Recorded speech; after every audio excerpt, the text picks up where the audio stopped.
Okay, for the measurement for the first part of my project, I took a regular ream of printing paper, and the measurements that I got at 25 pages was 2.5 millimeters, 50 pages, 5 millimeters. And then I'm trying to zoom in so you can see these were the measurements here. And then I'll come over here and here's the actual measurements of the whole thing. And at 100 pages, I got 10 millimeters. And one page was so hard to measure. It was like 0.1, I guess. And that would be determined as the slope of this line. And so that's what I got. 0.1 is the slope of this first graph. And then I have, in comparison to that, I have a second graph. I did the measurements on the second part. And here, for my model, I used the regular math textbook, our math textbook. And for 25 pages, I got 3.25 millimeters, 50 pages, 6.5 millimeters, so on and so forth. And I'll show you on the second page my exact measurements here.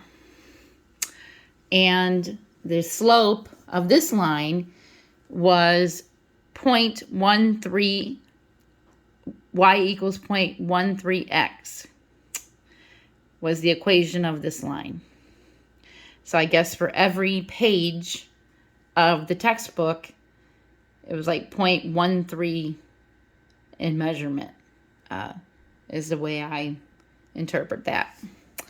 And in answering to the questions here, let's see, I did this.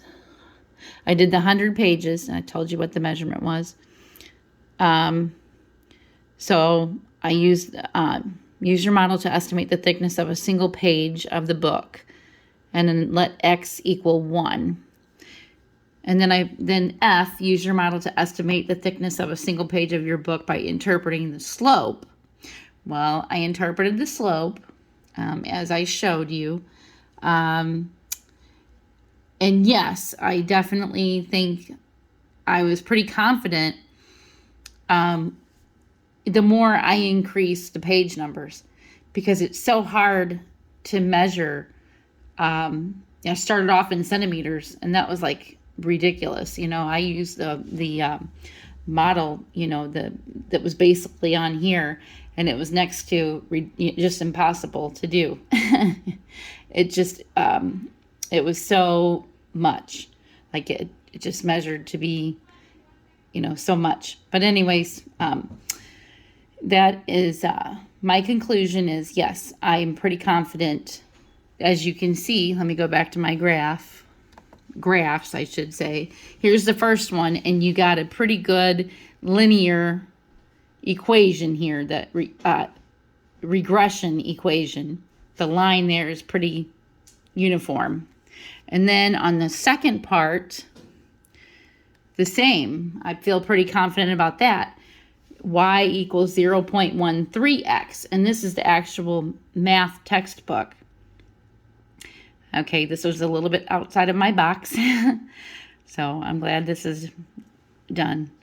Thank you.